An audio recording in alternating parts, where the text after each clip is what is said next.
Hello students, how are you? Welcome back to the English class. Today I am going to continue the explanation of the lesson Evans Tries an O-Level by Colin Dexter. The governor of the Oxford prison calls the secretary of the examinations board and informs him that there is a prisoner called Evans in his prison who is extremely interested in having some sort of academic qualification and he wants to appear in O-level German examination. He also informs him about his nature. He tells him that he is a pleasant type of person and he has no record of violence. He is just a congenital kleptomaniac. He also tells him that he is all alone. He is kept alone in his cell, and a parson from St. Mary Max can be asked to invigilate. The secretary of the examinations board is satisfied with this and he agrees to conduct the examination. He agrees to hold the examination in the prison. Uh, Evans is kept in the heavily guarded recreational block just across uh, from D Wing. A day before the examination on 7th June at 8:30 p.m., Evans's German teacher comments that Evans had no chance of passing the O-level German examination because he had not learnt enough. And in the morning of the examination on 8 June at 8:30 a.m., two officers appeared in Evans's cell. They are the senior officer Jackson and another officer who has just been recruited in this profession. His name is Stephens. They appear in Evans's cell, and at that time, Evans was dirty looking and he was wearing uh, a bobble hat. He had not shaved even. So Jackson tells him to prepare himself for the examination and get his face shaved.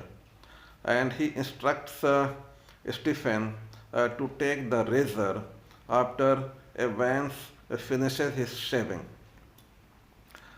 He also tells Evans that he had already taken his nail scissors and nail file. Evans gets angry, but Jackson tells him that he did so upon the order of the governor. He instructs Evans to get himself ready and gives him half an hour to smarten himself. And before leaving Evans's cell, uh, he asks him to remove his bobble hat. Evans tells him that it was a kind of lucky charm for him because he was going to appear in the examinations. Therefore, he thought that it would help him. So Jackson allows him to wear the cap during the examination. Okay. Now, today we'll start from here on page number 74, second paragraph. Uh, at 8:45 the same morning, the Reverend Stuart McLeary left his bachelor flat in Broad Street and stepped out briskly towards Carfax. तो ये 8 जून की सुबह थी, 8:45 का time था. Reverend Stuart McLeary ये आने वाले थे ऑक्सफोर्ड प्रिजन एग्ज़ामिनेशन को इन्विजिलेट करने के लिए. ठीक है. और ये एक बैचलर फ्लैट में रहते थे. बैचलर फ्लैट का मतलब, बैचलर का मतलब एन अनमैरिड पर्सन. इसका मतलब ये हुआ कि सेंट मैकलेरी जो है ये अनमैरिड पर्सन थे और ये जो है एक फ्लैट में विदाउट फैमिली रह रहे थे. और ब्रॉड स्ट्रीट में, और वहाँ से वो कारफैक्स की तरफ बहुत तेज़ी के साथ, ब्रिस्कली यानी तेज़ी के साथ वो पैदल निकले। The weatherman reported temperatures considerably below the normal for early June. उस वक्त जो है काफ़ी ठंड हो रही थी, क्योंकि वेदरमैन ने जो टेम्परेचर्स रिपोर्ट किया था वो ये असल में अर्ली जून का टाइम था, 8 जून का टाइम था। और इस टाइम पर जो वेदरमैन ने जो बताया था टेम्परेचर के बारे में, वो काफ़ी बिलो नॉर्मल था, नॉर्मल से कम था। इसका मतलब उस वक्त काफ़ी ठंड हो रही थी। And a long black overcoat and a shallow crowned clerical hat provided welcome protection from the steady drizzle which had set in half an hour earlier. तो उस वक्त जो है ना, ये हल्की बारिश हो रही थी, स्टेडी ड्रिजल हो रही थी, और ये मैकलीरी साहब जो हैं ये क्या पहने हुए थे, ओवरकोट पहने हुए थे और एक क्लरिकल हैट लगाए हुए थे, shallow clerical hat. Clerical means जो क्लरिक्स लगाते हैं, यानी प्रीस्ट लोग जो हैट पहनते हैं, वही हैट जो है वो पहने हुए थे। और इससे जो है ना उनको काफ़ी प्रोटेक्शन मिल रहा था उस लो टेम्परेचर से। एंड विच सॉरी, जो कि कैप पहने हुए थे वो, और उस कैप पहनने से जो है ना, जो बारिश हो रही थी, हल्की बारिश, उससे उनको प्रोटेक्शन मिल रहा था। And which now spattered the thick lenses of his spectacles. और स्पैटर मीन्स होता है कवर्ड विद ड्रॉप्स, क्योंकि हल्की बारिश हो रही थी, स्टेडी ड्रिजल थी, तो इससे जो है ना उनके स्पेक्टिकल्स के जो लेंसेज थे वो कवर्ड हो गए थे, यानी उस बारिश के छींटे जो है ना उनके चश्मे के ऊपर पड़ रहे थे। In his right hand he was carrying a small brown suitcase. उनके राइट हैंड में जो है वो एक ब्राउन स्मॉल सूटकेस था, which contained all that he would need for his morning duties. उसके अंदर वो सारी चीज़ें थी जो उनको अपनी ड्यूटीज़ के लिए यूज़ करने थे, including a sealed question paper envelope. इसके अंदर क्या क्या सामान था, उनके पास एक छोटा सा सूटकेस था, उसके अंदर जो सामान थे वो इम्पोर्टेंट है। क्या सामान थे उसके अंदर? अ सील्ड क्वेश्चन पेपर एनवलप, एक एनवलप था क्वेश्चन पेपर का।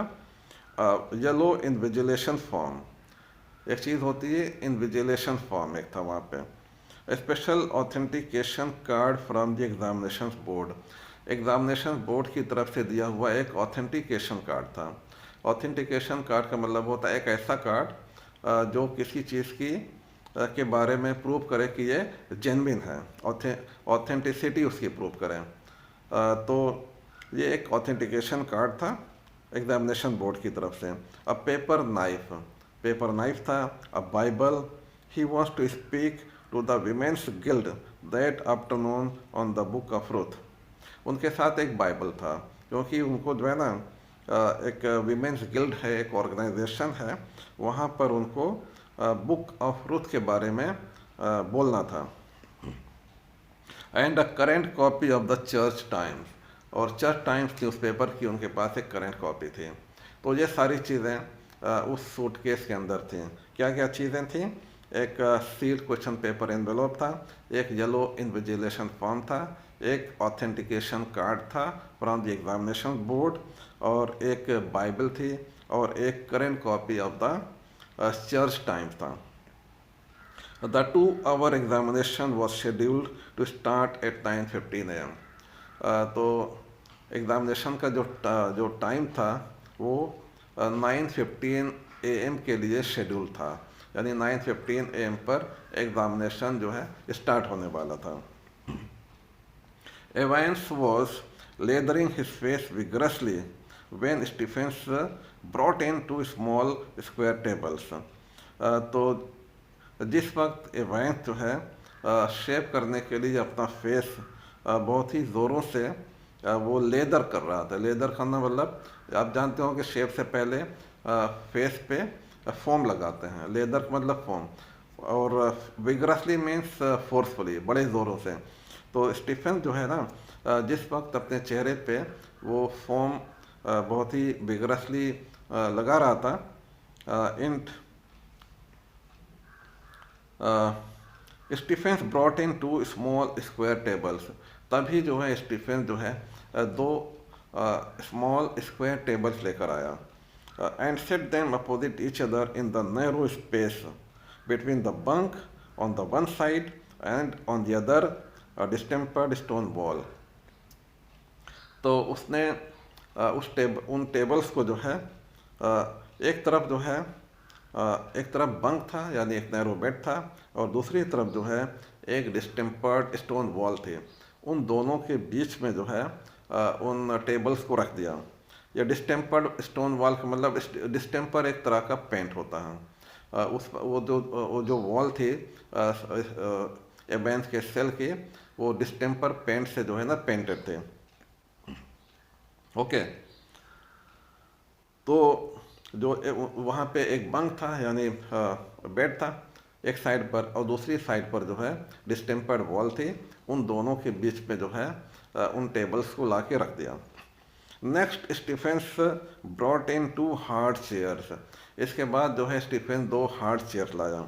The slightly less battered of which, battered means damaged, जो दोनों चेयर्स में जो कम डैमेज वाली चेयर थी, he placed in front of the table which stood near the cell door.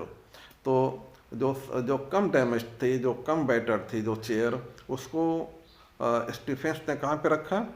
जो सेल डोर था उसके करीब वाली टेबल पे, टेबल के सामने रख दिया। ठीक है, जो सेल डोर था उसके पास जो टेबल था, उस टेबल के पास वाले टेबल के पास जो है उसने जो कम डैमेज चेयर थी उसको वहाँ पे रख दिया। Jackson put in a brief final appearance, behave yourself lady.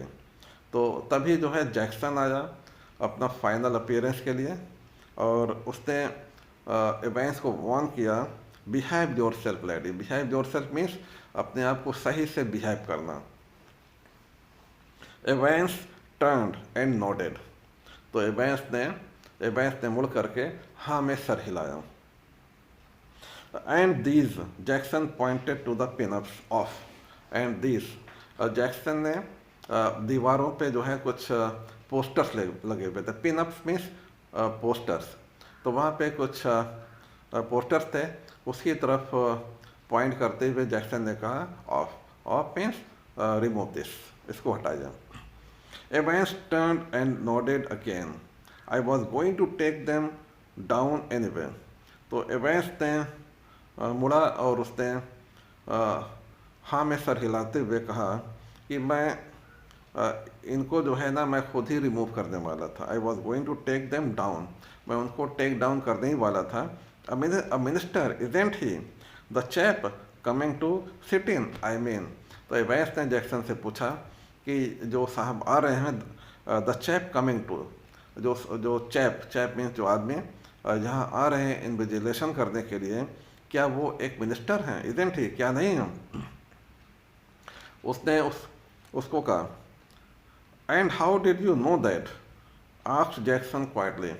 तो जैक्सन ने उससे पूछा तुमको कैसे पता चला कि वो एक मिनिस्टर हैं? Well I had to sign some forms didn't I and couldn't help. तो एवेंस ने कहा कि देखो मुझे कुछ फॉर्म साइन करने थे, आपको पता है, और एंड आई कुडेंट हेल्प, और मैं अपने आप को रोक नहीं पाया। मतलब कहने का कि इससे पहले एवेंस को कुछ फॉर्म दिए गए थे साइन करने के लिए, उसमें इन्विजिलेटर का नाम लिखा हुआ था, ये भी लिखा हुआ था कि इन्विजिलेटर जो है एक मिनिस्टर हैं। तो एवेंस को ये जानकारी उस फॉर्म से मिली थी। तो एवेंस ने ये बताया जैक्सन को। Evans drew the razor carefully down his left चीक।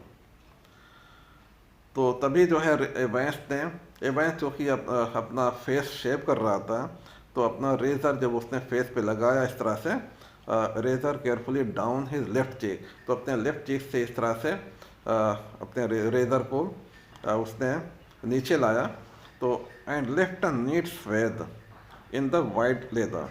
इससे जो है ना, स्वेद का मतलब होता है लाइन, तो उससे जो, और लेदर जो है, जो फॉर्म होता है वो वाइट कलर का होता है। तो जब उसने रेजर चलाया अपने चेहरे पे, तो वहाँ पे एक नीट लाइन बन गई वाइट फॉर्म के ऊपर। Can I ask you something Mister Jackson? तो शेविंग करते हुए एवेंस ने जैक्सन से पूछा, why did you have to bug me in the cell? Bug का मतलब होता है स्पाई करना, जासूसी करना, ठीक है। तो उसने कहा कि तुमको इस सेल में बग करने की क्या ज़रूरत थी? Why did they have to bug me in this cell? Means they का मतलब प्रिजन अथॉरिटीज़, कि प्रिजन अथॉरिटीज़ को जो है इस सेल में मेरे ऊपर जासूसी करने की क्या ज़रूरत थी? मतलब कहने का ना, क्योंकि उसके सेल में एक माइक्रोफोन लगाया हुआ था ऊपर, ठीक है। तो ताकि माइक्रोफोन का कनेक्शन जो है वो गवर्नर साहब के पास था। इसका मतलब यह है कि यहाँ पे सेल में जो भी बातचीत होगी, जो भी आवाज़ें होंगी, उसको गवर्नर साहब सुन सकते हैं। यानी गवर्नर साहब जो है खुद उसको एग्ज़ाम को सुपरवाइज करेंगे। He nodded his head vaguely to a point above the door. तो उसने पूछा ये माइक्रोफोन किस लिए लगा हुआ है, और डोर के ऊपर उसने इशारा करते हुए कहा वेगली। ही नोडेड हिज हेड वेगली, यानी जो माइक्रोफोन ऊपर लगा हुआ था डोर के ऊपर, उसकी तरफ उसने वेगली इशारा करते हुए कहा। धीरे से उसने, वेगली मतलब अनक्लियरली, मीन्स ऊपर इशारा करके उसने कहा कि वो माइक्रोफोन जो है मेरे रूम में यहाँ किस लिए लगा हुआ। Not a very neat job considered Jackson. तो जैक्सन ने माना कि ये कोई बहुत नीट जॉब नहीं हुआ। नीट जॉब का मतलब ये कोई बहुत ही बहुत परफेक्टली इसको नहीं लगाया गया है। Considered Jackson, they are not. तो एवेंस ने भी कहा हाँ, उसको बहुत अच्छे से नहीं लगाया गया। क्यों? They don't honestly think I am going to try to. इसका मतलब क्या है कि जो माइक्रोफोन है बहुत अच्छे से नहीं फिट किया गया है, क्योंकि वो लोग नहीं समझते हैं कि मैं ऐसा कुछ करने वाला हूँ, ठीक है। ऐसे इससे जाहिर होता है कि वो लोग बहुत सीरियस नहीं हैं, क्योंकि वो नहीं समझते कि मैं ऐसी कोई हरकत करूँगा यहाँ से भागने की। They are taking no chances Evans. लेकिन जैक्सन ने एवेंस को बताया कि ऐसा नहीं है, वो लोग कोई चांस नहीं लेने वाले हैं। और कोई चांस लेने का मतलब कोई ख़तरा वो लोग नहीं उठाने वाले हैं। Nobody in his senses would take any chance with you. कोई भी जो अपने सेंसेज में होगा वो तुम्हारे साथ कोई ख़तरा नहीं उठाएगा। Who is going to listen in? तो इसको कौन सुनेगा? जो माइक्रोफोन यहाँ लगा हुआ है, इसको कौन सुनेगा? I will tell you who is going to listen in lady. लड़के, मैं तुमको बताता हूँ कि इसे कौन सुनेगा। It's the governor himself. Governor साहब सुनेंगे। सी, समझ रहे हो? He don't trust you a bloody inch. वो तुम्हारे ऊपर ज़रा भी ट्रस्ट नहीं करते हैं। एंड नॉर डू आई, और ना तो मैं करता हूँ तुम्हारे ऊपर trust. I will be watching you like a hawk. Hawk जो है एक बर्ड ऑफ प्रे है, एक शिकारी चिड़िया है, ठीक है। तो कह ये जैक्सन एवेंस को बताता है कि और मैं तुम्हारे ऊपर जो है एक हॉक की तरह नज़र रखूँगा। Evans, keep your nose clean, clear. He walk towards the door. तो जो है उसने एवेंस को कहा कि आप अपनी नाक जो है ना, अपनी नोज़ क्लीन रखें। शायद वो गंदा रहा होगा, इसलिए उसने कहा कि आप अपनी नोज़ क्लीन रखें। एवेंस नोडेड। एवेंस ने हाँ में सर हिलाया। He'd already thought of that. उसने इसके बारे में पहले ही सोच रखा था। And number 2 handkerchief was lying ready on the bank. और जो है हैंडकरचीफ जो है ना, वो बंक के ऊपर रखा हुआ था। A neatly folded square of white linen. सफ़ेद कपड़े का, लिनन एक टाइप का कपड़ा होता है। तो एक वाइट लिनन का जो है एक हैंडकरचीफ जो है ना, फोल्ड करके उसके बेड पे यानी बंक पे रखा हुआ था। Just one more thing Einstein, तो जैक्सन ने एवेंस को कहा कि आइंस्टीन बस एक बात और, या what's that, good luck old son. तो उसने जाते हुए एवेंस को गुड लक विश किया। In the little lodge just inside the prison's main gates, in the little lodge just inside the prison's main gates, the Reverend S. McCleary signed his name neatly in the visitor's book। तो इधर जो है एवेंस के cell में सारी तैयारियां मुकम्मल हो रही थी, और दूसरी तरफ जो है प्रिजन के गेट पर जो मैकलेरी साहब थे, जो इन्विजिलेटर थे एग्ज़ाम के दौरान जो जिनको बुलाया गया था इन्विजिलेशन के लिए, वो आ चुके थे। In the little lodge just inside the prison's main gates, prison's का जो मेन गेट था उसके अंदर एक छोटा सा लॉज था। वहाँ पे मैकलेरी साहब ने विजिटर्स की जो बुक होती है उस पर उन्होंने साइन किया। कोई भी इंस्टीट्यूट होता है या कोई भी पब्लिक प्लेस होता है तो अक्सर वहाँ पे गेट पे जो है एक बुक रखी होती है, विजिटर्स बुक। तो अंदर जाने और बाहर आने वालों के वहाँ पे नाम और टेलीफोन नंबर वगैरह जो भी डिटेल है वो लिखी जाती हैं, ठीक है। तो जब मैकलेरी साहब वहाँ पर आए तो उनकी भी वहाँ पे एंट्री हुई और उन्होंने उस विजिटर्स बुक पे साइन किया। And thence walked side by side with a silent prison officer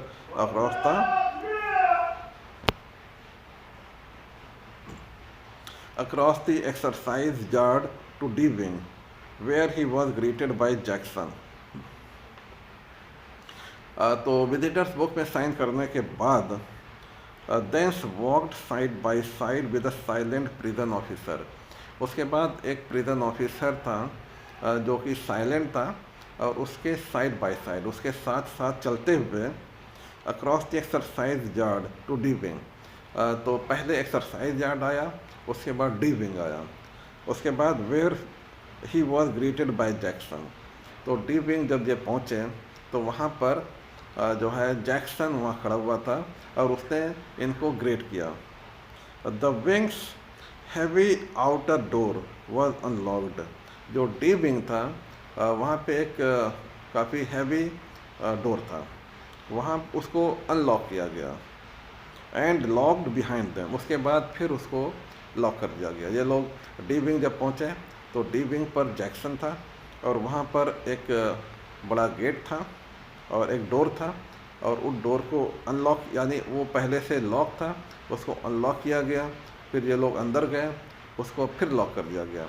इससे पता चलता है कि सिक्योरिटी कितनी टाइट थी।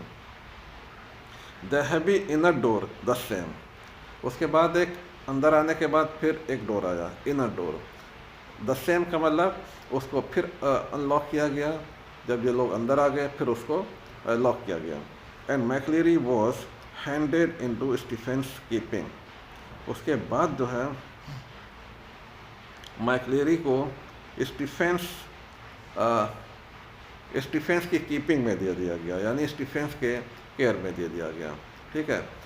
तो यानी कि जो इनर डोर था वहाँ पर स्टीफेंस जो प्रिजन ऑफिसर हैं वो था और मैकलेरी साहब को जो है उसके केयर में दे दिया गया। Okay, get the razor murmured Jackson. तो जैक्सन ने एक बार और स्टीफेंस को कहा कि उसका रेजर ले लेना है एवेंस का, यानी ये लोग बहुत सीरियस थे और they were not taking any chances. Stephens noted, Stephens ने नोट किया। Well keep your eyes skinned clear. तो जैक्सन ने स्टीफेंस को एक बार और इंस्ट्रक्ट किया और कहा कि अपनी आइज जो है ना उसके ऊपर स्किन रखना, स्किन मीन्स फिक्स्ड रखना एवेंस के ऊपर, यानी एवेंस के ऊपर तुमको कड़ी नज़र रखनी है, clear. Stephens noted again and McCleery his feet. तो स्टीफेंस ने हाँ में सर हिलाया और जो मैकलेरी साहब थे जो इन्विजिलेटर के तौर पर आए थे, his feet क्लैंगिंग up the iron stairs. तो ये लोग जो है ना आयरन स्टेयर्स के ऊपर चढ़ रहे थे, आयरन की स्टेयर थी, इसके ऊपर चढ़ रहे थे, तो मैकलेरी का जो फीट था वो क्लैंग कर रहा था, मीन्स वो रिंगिंग, क्लैंग मतलब रिंगिंग साउंड, उनका उनका उनका फीट जो है रिंगिंग साउंड प्रोड्यूस कर रहा था। Followed his new guide, followed his new guide, new guide कौन है? स्टीफेंसन। तो मैकलेरी जो है स्टीफेंस के पीछे चल रहे थे और उनके फीट से जो है क्लैंगिंग साउंड प्रोड्यूस हो रहा था। And finally stood before a cell door, और आखिर में जो है एक सेल डोर आया जिसमें एवेंस को रखा गया था। उस सेल डोर के पास वो आके खड़े हो गए। Where Stephens open the peephole and looked through, वहाँ पर एक पीप होल था जहाँ पे एवेंस को रखा गया था, जिस सेल में उसका जो डोर था वहाँ पे एक छोटा सा होल था, उसको पीप होल कहते हैं, यानी जिसके थ्रू अंदर देखा जा सके। तो उसके पीप होल से उसने, तो स्टीफेंस ने उस पीप होल को ओपन किया एंड लुक थ्रू, और अंदर झांका। दैट सेम सा, और अंदर झांक करके मैकलेरी साहब को बताया कि देखो वो वहाँ पे बैठा हुआ है। Evans facing the door sat quietly at the farther of the two tables, तो एवेंस जो है अंदर बैठा हुआ था। कहाँ बैठा था? अंदर जो दो टेबल्स रखी हुई थी, एक टेबल जो दूर थे, जो दो टेबलें थी, जो पहले जो टेबल थी वहाँ नहीं बल्कि दूसरी जो टेबल थी वो उसके ऊपर बैठा हुआ था। His whole attention repeated at a text, his whole attention repeated to a textbook of elementary German grammar, और उसकी पूरी अटेंशन जो है एक जर्मन एलिमेंट्री जर्मन ग्रामर की बुक थी उसके ऊपर फिक्स थी। रिपीटेड मीन्स फिक्स, वो यानी एवेंस जो है ना उस टाइम पे जर्मन ग्रामर की एक बुक पढ़ रहा था। Stephens took the key from its ring, तो स्टीफेंस ने जो है सेल के डोर से took the key from its ring, उसकी रिंग से जो है जो एक की निकाले। The cell lock sprang back, और जो सेल का लॉक था वो स्प्रैंग बैक हो गया, यानी वो खुल गया। विद अ थर्डेड मेटलिक ट्वैंग, और एक ट्वैंग एक तरह का साउंड होता है जब उसने लॉक खोला तो लॉक जो है वो स्प्रिंग की तरह पीछे आ गया, ठीक है, और खुल गया। उससे एक तरह का साउंड पैदा हुआ, उसको मेटलिक ट्वैंग कहता है। Okay okay my students, today only this much, we'll continue tomorrow. Thank you very much.